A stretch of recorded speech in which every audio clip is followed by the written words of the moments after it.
Now we all know that Jesus is so sweet and kind and nice, and he never says anything that would make anybody be offended. He's very polite. He says, "Pretty please." And, oh no, that's not in the text. Here's the exchange of the dialogue.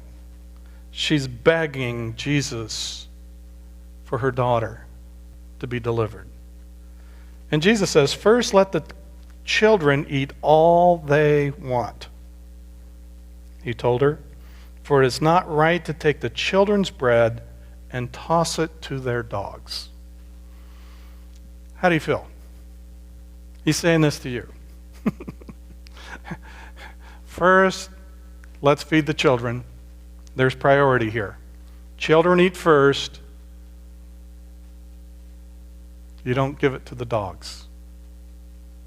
Now, there's two words for dogs. There's the dogs that are out on the streets that's wild and roaming, and then there's the domesticated house puppies, puppy dogs. And he uses that term when he's speaking to her. So there's a little euphemistic, there's a little softening of the language. He's not saying, "You're a dog, you don't get to have healing, you don't get to have deliverance because you're a dog." Sounds like Jesus is prejudiced. But is he?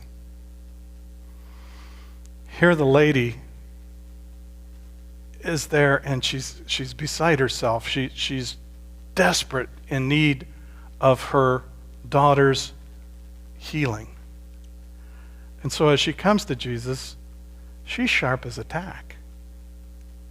It's interesting that she enters right into his metaphor between children and dogs and bread. And she comes right back and says, "Yeah, but the dogs, the little puppies, get to eat the crumbs that fall off the table that the children leave." That's where Milo comes in. There was plenty. He could feed a whole pack of dogs with all the stuff that fell off his high chair. And so here we see she is sharp. She is desperate for her daughter. She doesn't take offense. You know, if I was there and I was just trying to get Jesus to do something for me, and all of a sudden the language comes back with some kind of class identification where the Israelites are the children and the Gentiles are the dogs, then it's like, well, forget you. But she is desperate. She has heard about Jesus. She has heard of what he's done and the authority that he carries. And so she just comes right in and humbles herself. She just humbles herself and says, "Yeah, but even the puppies get the crumbs that fall from the floor." What a heart. What a mother. It's the mother who goes out and lifts the car off of the child. It's that kind of heroic, supernatural power that comes somehow on mothers when there's a hopeless situation with one of their children, and they're going to find a way to make it happen. And here she doesn't appeal to her strength, to her manipulative.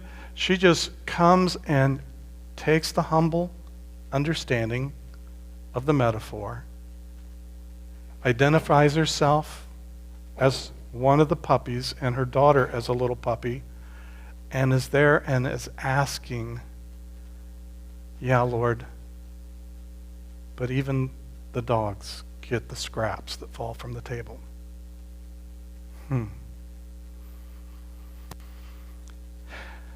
Jesus has a response to this that's quite amazing.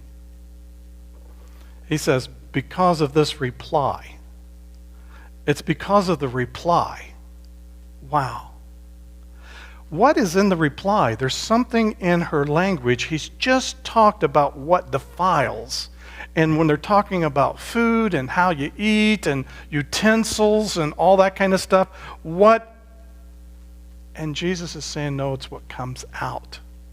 And what comes out of this woman in her reply is something that shows the faith, it shows the compassion, it shows the wisdom, it shows her desperation.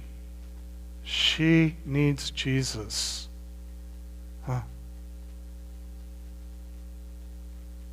And because of her reply, he tells her to go home. The demons left her daughter.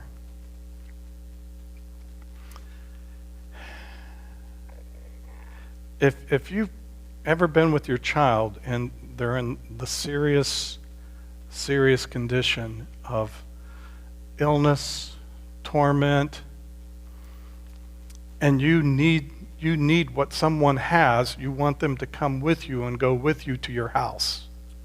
And it's like, this woman's faith, it's like, the centurion that just says, no, just speak the word, that'll be enough. And Jesus' just declaration, go home, your daughter's fine, your daughter's healed. She goes home. I'd say, I feel better if you'd go with me. Would you come along? If you can't, could you send a couple of your disciples to come and they could, if my daughter's not completely free, they could pray for her. They could minister to her. No.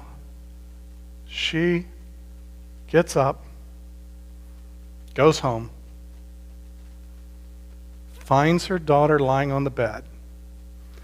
Now, I don't know if that's a good signal or a bad signal. If she's bedridden, if she's sick, if whatever the manifestation of the demonic is in her is causing her to be in bed, just coming and seeing her lying in bed isn't enough. You really couldn't tell. But the demon was gone.